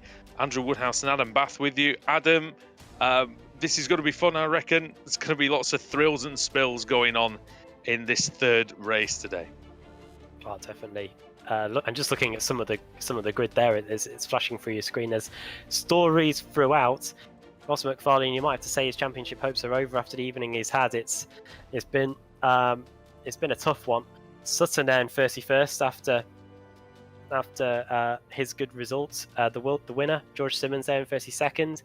And starting at the back of the grid, it's going to be Previn Valor and the like once again, with Rickard Carlson, of course, just missing out on reverse grid. And a good opportunity for Hesketh Racing to get some good points on the board here. They're 1st and 3rd as here come the lights. Here we go then. The final time today here at Donington Park. Green light is on and we're away. Oh, it's a terrible start. Absolutely terrible for Johnston. Got away appallingly off the front row there. And that means that Morgan Butler leads the way then from Nathan Davies sideways is Hadfield, and he's already lost out to Craig Williams, who's up there for the first time today. So all the lights suddenly come on as the darkness is obviously trying to come in here at Donington Park. Wojciech Savidovic in 7th place. Adam, he might be dangerous. Oh, sending up the inside is Williams. We haven't really seen too much of him today, but there goes the Craig Cecil car, and off goes JB Masida. He's taking a very interesting line for the inside, bounces across the track. Fortunately, doesn't hit anybody when he rejoins. That's going to be a really hefty slowdown on the first lap. Yeah, everybody's okay there. Oh no. Kidsley getting tapped, and he's able to correct it with a foot full of throttle. Oh, and not one of the Broyers gets hit, and that is the 29 car, Northern Lightner, getting through. Yeah, Maris Broyer, .exe. Struggling there. Oh, there's a lot of slowdown penalties. This is where it gets frantic, Adam, as this car's slow on one side, and they're all braking. Somebody's gone well off the track, maybe onto the Grand Prix loop. Oh, it's chaos. It's chaos. Around goes a Chimera in the middle of the chicane. Absolute madness. I wonder if the track is blocked a bit further back. Looks okay. Goodness me, it's just pretty wide into corners. Like they're everywhere, literally. And I'm trying to still work out what the order is. I think it's Johnston that leads, then it's Davis in second. Jamie Masida, I think, has just about completed the Melbourne loop. He's recovered from the. Oh my God. Oh, I hear the sound of gravel and dust and something. But I think. Oh, and now preempting it. Off goes Rickard Carlson, and off goes Marcel Fritsch, both into the gravel. Oh, so, no, Carlson. Well, and Roberts as well. That might have been the sound that we were hearing in the foreground of the shot. Poor John Roberts. That is not what he wanted. He's not had the great meeting today, has he? Not really his own fault. On board with Ash Sutton then. B. Simpson. Simpson versus Leitner. Alex is going to probably be on the outside here, and Sutton is probably going to try to take advantage. He absolutely smashes into the curb. There's Leitner there. Can you imagine what it'd be like if he went to Knock Hill? Oh man, we need Knock Hill on iRacing. Oh, Sutton at the inside. Alex could get hung out to dry here. He's somewhere on our left-hand side. We might see him, Alex, reappear. We can hear him. That's one thing. That's definitely what's happened, though, isn't it? We thought he would when he was on the outside. Oh, understeered a bit through Craners. And very nearly took Sutton out there. Oh man, all over the place. These cars are looking twitchy in the cooler conditions of the night of the evening here in the East Midlands. Off! It's big one, Woodhouse. And it's one of the Hesketh Racing cars that's gone with him. It's Kidsley. You don't often see cars in that tyre barrier. No. Oh, Leitner. And that's probably courtesy of Sutton, isn't it? Let's be honest. Connecting the dots, yeah. There's Hadfield up in 5th place. Shows you they've got the weather right. It's 20 past 4 in the afternoon here in Donington, and it's already getting dark. sounds about right, doesn't it? There's all sorts happened. I wonder if we can see what happened to Woodhouse and to Kidsley, because that was a strange place for them to be off in the tyre wall. We're just going to get back a little bit. Oh, okay. Woodhouse already looked like he lost it at that point. I don't know whether the quarter panel had begun a little bit further. Here we go. There we go. So Woodhouse sends it in. It's a bit wide. Oh, one tap, and then yeah, the finishing. And then several other taps. Was it? It was like tap. Complete the mission. He's there. It's like somebody hammering X to try and skip the cutscenes, isn't it? Oh, and there is the leaders at the moment. It's a Hesketh Racing 1-2. Oh! What's happened to Where's Wojciech? Was it always a Hesketh 1-2? I was trying to work out where. Well, Johnston got a terrible start, didn't he? Butler was in the lead. Why is Butler in 9th place now? Oh dear. Hadfield sending it. Oh, he got sideways. Oh, he's out of shape. Here comes Williams. Oh, someone's getting forced out wide, and they're not liking it either. That's Turnbull. That's Turnbull. He could win as well. Turnbull is still trying to win the championship, don't forget. Oh, and he hits Neidhart. Eases him out of the way. Butler goes through. Oh man, this is going to be bad. Cedric free wide. Williams on the outside. No disrespect to the guys involved, but looking at who's involved, this could be very bad indeed. On the inside goes Cedric. That's a brilliant start to the lap from him. I think he gained about 4 places out of all of that. He's gained 10 since the start. And Hadfield's got a run on Cedric. Cedric's blocking him. Oh, Hadfield isn't going to take too lightly to that, that's for sure. Oh, and off. That was Butler. That is Morgan Butler. Oh. Well, such a great start. He got into the lead, and now he's dropping like lead down the field. Unfortunately for Butler. Oh, that's off. That's Alex Simpson. Was battling with Sutton a couple of laps back, but it looked like Alex was already in trouble before he even went off. Not too sure what would have caused that. Here is Harrison and Smith and Trendle as well. Simmons also, Alex Simpson's teammate, going for the final corner. There's one of the Chimera cars using a bit of the grass on the exit. That was Trendle, and through goes Simmons. Yeah, Simmons taking advantage of the opportunity presented to him that time. Harrison now looking at Trendle as well. Trendle, has he got a steering issue? Because he's stuck on the grass there. Has he got an issue with the car? He was definitely offline there. He's going to be able to turn into the old hairpin, is he? Yeah. Might be okay. Then might have just got literally on the grass. I suppose once you hit the grass in these cars, it does drag you back up, does drag you onto the grass fully. He's off. Oh, and off his. That's Farley. Well, if it wasn't over, I think it definitely is now. Unfortunately for his championship aspirations, he was an outsider coming into this race meeting, and I think that might be the end of that. Guinea was off as well. He's lost quite a bit of time. I wonder if were they anywhere near each other? Let me see. The Hesketh Racing boys doesn't appear so. Are loving life at the moment, but Jack Cedric has just got through into 3rd place. He's passed Lee Berridge on this lap, so I wonder if he'll start eating into the gap. He was 8/10 of a second quicker than Johnston on that lap, and he was trying to get past Berridge on that lap. Yeah, it's a big gap, but there are a lot of laps left. Whoever's quickest out of the two at front, I think they need to decide it and let them go off on their own. Williams. And potentially trying to hold Cedric off. That's probably what I would do, but I'm not a team principal, thank goodness. Janssen shoving Turnbull slightly. Turnbull makes the corner. That's through ahead of Craig Williams then for Turnbull. Look at the sky, Adam. It's beautiful here in Donington. Yeah, Shepherd's Delight and all that. Not too far away from the Shepherds making their annual appearance at Christmas. Oh, no, exactly. That's shocking. I mean, the Christmas music's going to start in the shops next week. That's what we've got to look forward to, isn't it? Radio MK in the factory. It's already been playing it all day.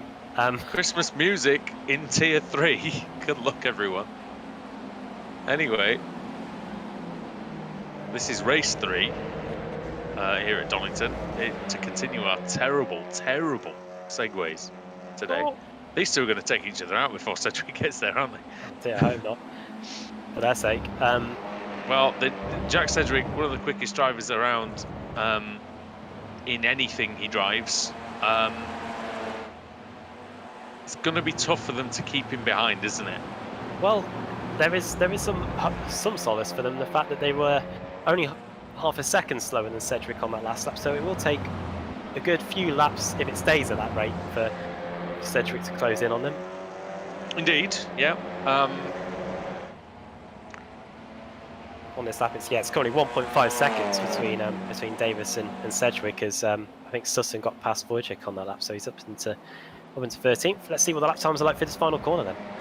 Yeah, I thought Savidovic, I'll be honest, starting where he did, which I think P8, P9, I thought he was going to have a chance to win this race, you know. I'm pretty surprised that he's dropped down the order so much. 1:11.6 for Cedric, new personal best, and a second quicker than Johnston and Davis. But I think it's going to be pretty tough to get by them. Strength in numbers and all that, pack mentality, and Hesketh Racing have got two of their cars at the front here to try and hold on to the lead. Well, yeah, they could well put that into action, couldn't they? It'd be interesting to see 2 against 1. What happens? Is it going to allow this group here, Berridge, Hadfield, Turnbull, to get close to the race victory? Who knows? Alex Simpson, they're trying to make a move as he recovers from his trip through the gravel. That was down in 30th place for Alex Simpson. Be annoying for him. Mangan. Harrison and Smith there. Baker too.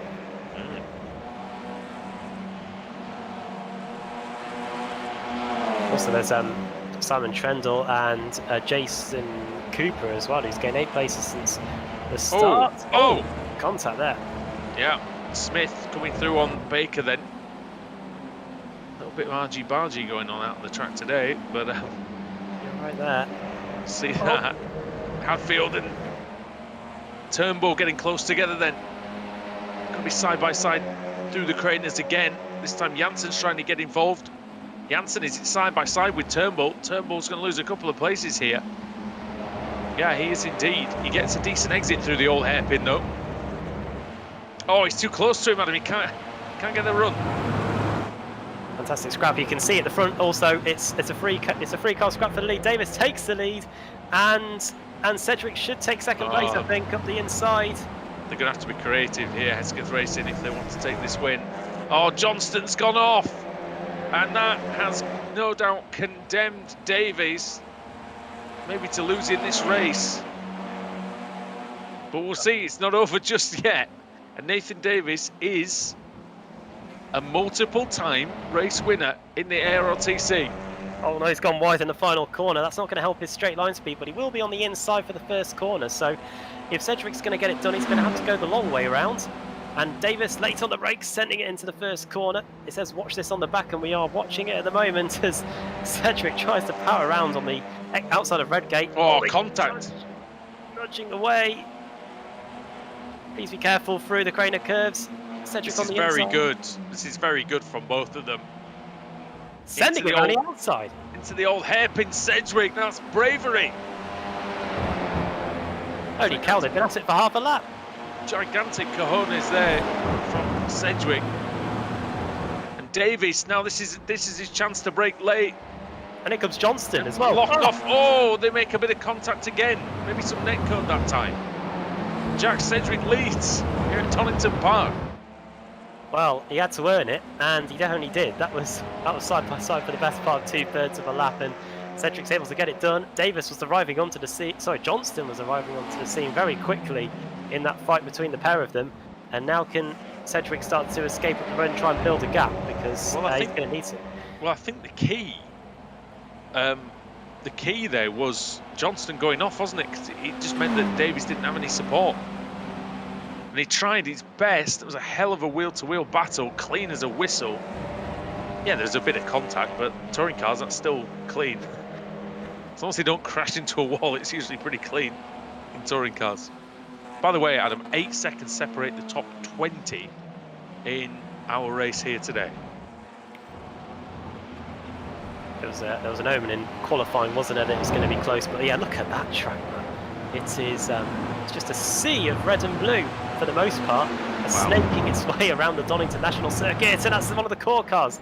Looking at the inside, that's Carl Janssen trying to get by Matt Turnbull, just in front of the Pure Sims car. Yeah, Turnbull then he's putting up a valiant effort in this championship, and Balfour is in 12th, so this is a good race for Turnbull. Balfour will score more points than him for the night, surely, unless the Northern Irishman DNFs, but... Oh, Hadfield, now was that some contact, some netcode contact maybe? Oh, how do they all avoid him? Oh, that is Balfour off the circuit and losing positions, Adam, just as we said.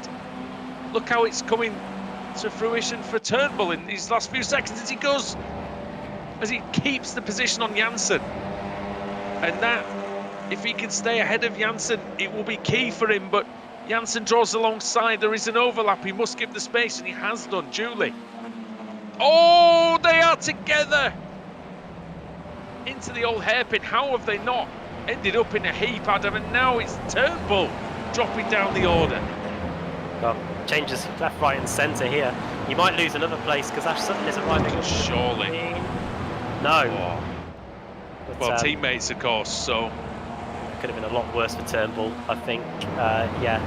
It could have resulted in both of them going off into the gravel at the old hairpin on the wall, but he's able to carry on, and he's still inside the top 10, so still some decent points up for grabs here. We saw earlier on the wall can do significant damage to your race at the bottom of the hill. Very nearly happened again here. 4 laps to go then for Jack Cedric as he comes across to start lap 14 out of 17. We've done over 50 laps tonight. We don't often see that in the ARLTC, as there's a battle between Neidhart and Hadfield coming out of that final corner. Neidhart was very sideways that time, but everyone's still pointing in the right direction for now, Adam, at least. Yeah, we haven't seen too many in the way of big crashes tonight in the ARLTC. That's just a testament to how well these guys have been racing throughout the field. And Neidhart and Hadfield, who was around at the chicane a couple of laps ago trying to get some of these positions back, but Neidhart's sending it around the outside. Oh, but he goes off in the process. So does Hadfield. Yeah, it's so easy to do, just follow the car in front of him. And here comes Ross Balfour. He's trying to get some of these places back after taking evasive action for the spinning Hadfield on the previous lap, and he might just do that. Yeah, Hadfield didn't go off quite as badly as Neidhart did, but still allowed the door to be wedged open for Balfour. Balfour walked through that door and is into 15th place. Now Hadfield will get a challenge. He will mount a challenge down the back straight, but it's not the longest back straight in the world. And he doesn't really have any slipstream to speak of. He's got a tiny bit off Neidhart, but that was it. Late on the brakes then for Balfour. And the man who finished second last season, the man who's leading the Drivers' Championship, he takes that position and gains another point towards his cause. But this, oh, what's this? This is mental. This is Guinea and Wojciech Svidovic, I think. Yeah, and Sutton as well. Oh! And also right behind is George Simmons. I think Wojciech might be backing out of this. Oh, Guinea flying for the race, diving for the racing line there. Oh, and sideways Sutton. Sutton is going to go into the gravel surely at the old hairpin. And he will lose a handful of places and come back on, I think, just behind Neidhart. Yes. Keeps his foot in it. Now Sutton stays ahead. Oh, can he stay ahead of Balfour? That's the question, because he's going to have dirt on his tyres. Balfour's got good momentum from his overtake that he's just done on Hadfield. He'll be feeling confident out there, but yeah, Sutton, even a wounded and sort of disorientated Sutton, it's still very difficult to overtake. We'll see whether Balfour can do it now. He's going to... Oh, I thought he was just going to edge out of the slipstream and have a look, Adam, but not quite. Sutton hits the curb very hard, and that's actually ruined his exit. Yeah, the curbs are quite heavy here at this circuit, and as Balfour take advantage of that, through he goes. I think Wojciech Svidovic was trying to get by Guinea, and on that occasion doesn't. He did attempt to do so, must have been on the outside going into that first corner at Redgate. And now Simmons is right behind him as well. Penultimate lap of the race, so this race has absolutely flown by. And the fight for ninth looks like it's going to go right to the very end. Cedric has got a lead of 2.3 seconds now on Davies. Davies and Johnson still pretty much glued together. Then it's Lee Berridge 4th, then Janssen, Williams in 6th, then Turnbull, Docker, Guinea, and Svidovic, as we can see. But this is Berridge versus Janssen for 4th position. Is that Janssen going through on Berridge or the other way round? I think. I don't know actually, but here we go. There is a move. Someone's going to come out on top here. Cal Janssen late on the brakes. Berridge. Oh, that might be. It was, yeah, a lot of curve on the inside, wasn't it? Yeah, it was. And Berridge did get a slightly better exit, but it's not good enough to be able to make a move and try and get his 4th place back. You can see that that Turnbull's been let through by Avdoka. They swapped places on that last lap, so those two were doing the same. Sorry, these two are doing the same thing that they were doing on the last. Final lap, and oh, Fudge, the patience is wearing thin. It's the final race, final lap of the final race of the day. Yep, of course, not the final race of the season. We do have 3 races to come next Thursday, live on Apex Racing TV, as the season concludes in Florida at the Sebring International Circuit. Well, I think Sutton might have copped it. He's down to 19th, but here's Jack Cedric. Well, the Hesketh racing cars did put up a fight, didn't they? And they did for a couple of laps, but in the end, Cedric with a Sutton's definitely copped it. Sorry, Adam, Sutton's dropping down the order like a stone. So too's Carlson, but more on that later.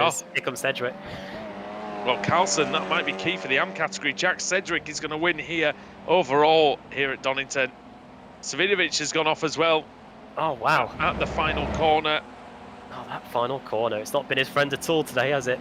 4 or 5 places for him for what is probably one of the worst meetings he's had in a long time in terms of his results. But Smith, Baker coming up to the top 20. Sorry to interrupt you there, but I saw Sutton flying down the order. Carlson going down as well. Carlson ended up 31st. Sutton 26th. And I wonder if we can see what happened quickly with that one. Let's have a look. Here we go.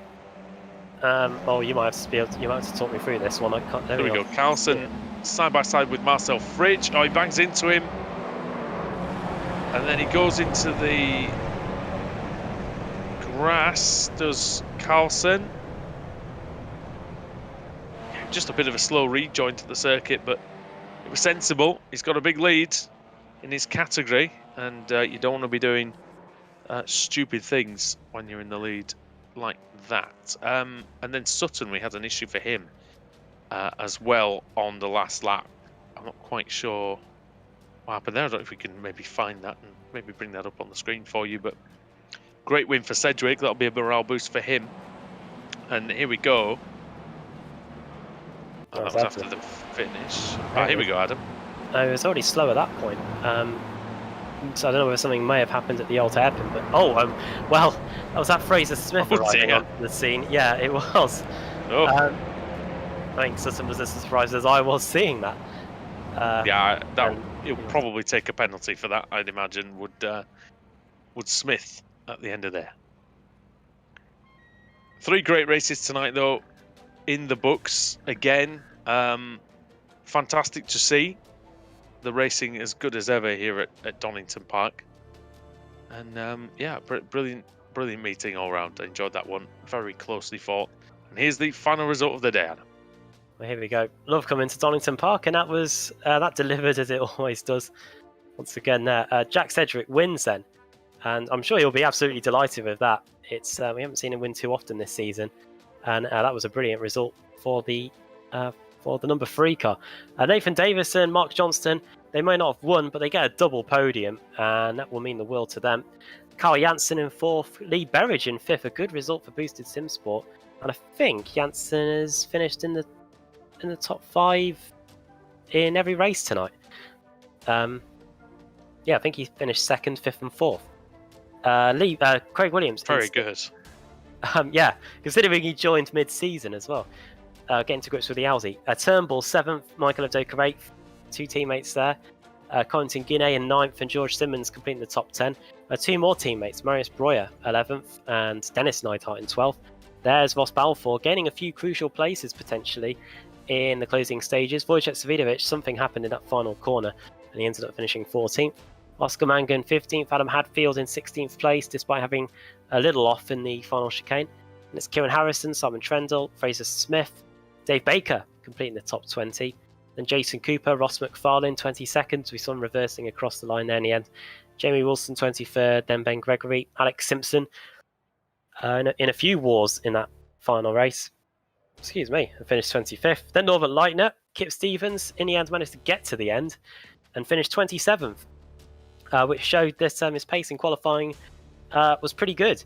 28th for Darius Neidhart, Marcel Fritsch 29th, and Rickard Carlson in the end 30th. Wonder what that's done to the Pro-Am category. I reckon it's shaken it up quite a bit. Toby Ward 31st, then it's Mark Woodhouse, Baron Glover, Ash Sutton there 34th in the end. Simon Fields, Morgan Butler 7 laps down, the pole sitter. John Roberts 8 laps down, writing off what has not been the best race meeting. Luke Kidsley for Hesketh Racing. Well, it was good for 2 Hesketh Racing cars. Fortunately for Kidsley, he was out within a couple of laps. JB Masida was off on the Grand Prix circuit. Not too sure what happened to cause that. We just saw him flying off, and he was out early on. Double DNF again for Freem UK with Pete Newman and Jamie Rushworth. And Previn Valor, I don't think he actually raced in any of the 3 races today. He finished 42nd at the back. Yeah, I didn't see Valor at all, really, which is a shame. We do have some interviews as well. Now, we need to keep it fairly brief tonight, I think. So I think we'll get... Who are we going to get? What do we reckon? Janssen, I think. I think Janssen was the best driver of the day, of the day. So, yeah, take it away. Oh, Carl Janssen, welcome to the commentary box. Hey guys. A brilliant night for you. We were just saying there you might just get the award of driver of the day, despite not winning. I think you finished in the top 5 in every single race. Yeah, I don't know really what happened in the reverse grids. Just was able to cut through the field. And yeah, I don't know. Kind of a bit shocked myself because I was very good. Just this track isn't usually the best track for passing, so getting these many positions in both races is yeah, top job, to be honest. Did it take long to get the tyres up to temperature? We saw a few of the drivers out there struggling in the early stages in particular. Not really for our setup. Maybe I think they came in on around lap 4 or 5, so around that time it was all good. Ross struggled a bit in race 1 with some understeer, but other than that, it's pretty sweet. Yeah, race 1 you started on pole but lost that place early on to Ross Balfour. Were you pushing to try and get the win there, or were you just settling for second place in that first race of the day? No, I was just going for second place in that one. Ross is fighting for the championship, so I didn't see any point in passing. And have you found it since coming in mid-season to help Oscar and Ross? It looks like you're just getting better and better as each race goes on. Yeah, I should have been here from the beginning. Could have probably fought for the championship pretty well here, so that's a bit of a shame, but I'm having a great time. It's a very fun series, so I'll be back for next season for sure. Cool, and of course there's still one race to go at Sebring next week. Before we let you go, Carl, is there anyone you want to give a shout out to? Yeah, I want to thank everyone at the Core Sim Racing, and also Oscar and Ross, and also Logitech G. Brilliant. Well, yeah, brilliant to watch. 24 places gained, I think, in that last race. So biggest mover as well in race 3. So that was pretty good to watch. And yeah, thanks for taking the time to come and speak to us, Carl. And we'll hopefully speak to you again soon. Yeah, thanks, guys. Carl Janssen there, and good to see him in the commentary box again. And I think the final interview for the day, I apologise to Mark Johnson and to Ross Balfour, but a little bit short on time today. But we've got Lee Berridge here in the commentary box. Lee, welcome, mate. Hello. Well, it's a long time since you've been in the box with us. Good to have you. Yeah, it's been an interesting season. It has indeed. The last race looked like it was fantastic fun, though. You were battling right at the pointy end, with some really great drivers out there, and you look like you were right in the middle of it. Yeah, that was. I'm sweating. I really am. That was hectic. I knew where I could defend. The problem is this track isn't one where you can be aggressive, and a lot of the people behind, all they need to do is get aggressive with you. It messes up your flow, and you just drop off. But I think the Hesketh boys owe that position to me with my defending those early laps. But it was good fun. It was good fun. Yeah, there was a bit of a divide, wasn't there, early on? But you did manage to keep your places, and then once it all settled down, you managed to sort of clear the mid pack, didn't you? Break away in a group again. Yeah, and I think that's my point, because at that point I could get into a rhythm and not attack the track, break early, on the power early, and, reward you round here. But, there's no denying, there's no way I was going to stay ahead of the quick boys. And I knew they were coming, and I don't know how I ended up with P5. I thought I was going to end up probably P10 if I was lucky. But no, that was a thoroughly good race. Well, we're very pleased to see you up there. And before we let you go, if you want to give your shout outs, and so I know you've got some of the guys watching. Yeah, just to the Boosted boys, as always. Thanks for having me. I'm not one of the easiest members to have because I'm not here every week with my shifts, but it's good to be in such a great group of guys. So thanks very much. And thanks to you guys, brilliant job as always. Great stuff. Well, we're definitely pleased for you for your results. So thank you. And we'll see you next week at Sebring. You will indeed. Thanks very much. Take care, guys. Cheers, Lee. Lee Berridge there, Adam. And that just about wraps it up. Just 3 more races to go. Yeah, Donington has set the scene nicely for the final race meeting of the season. Usually it's in Daytona, but this time out we're heading to Sebring, and I think we could be in for quite a few more surprises there. So you don't want to miss it. It's been a really frantic season, a lot shorter than it's been in the past, but the championship fight is well and truly on in both classes going into the final race of the season as the sun sets at Sunset Bend in Sebring. Yeah, who will be the final champions of 2020? We'll join the same time, same place next week for the final 3 of the season. Sebring will no doubt bring us a fantastic conclusion. From all of us here, from Andrew Woodhouse, from Adam Bath, and from Sam Kumo, we'll see you next week. And Adam, I hope I see you next week as well, mate. Yeah. Good night. Cheers.